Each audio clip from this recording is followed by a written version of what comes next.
जो जेन्युइन दिक्कत है तो कुछ जगह पर अफवाहें भी कम नहीं उड़ रही। गुजरात में तो कई पेट्रोल पंप्स पर लंबी लाइन देखी गई है। दरअसल किसी ने फेसबुक पोस्ट के जरिए ये अफवाह उड़ा दी कि रात 12 बजे से पेट्रोल मिलना बंद हो जाएगा।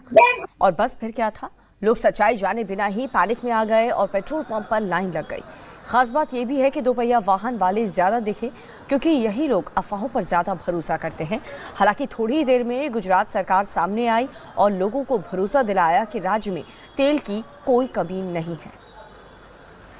नागरिकों ने विनंती है कि कोई भी प्रकारनी पेट्रोल डीजल ने लईने सोशल मीडिया होय के व्हाट्सएप ना माध्यम थी के कोई भी ऑफिशियल जानकारी वगर कोई भी प्रकारनी आ अफवाओं आवीने भागदौड़ करवानी कोई भी प्रकारनी जरूरियात नहीं।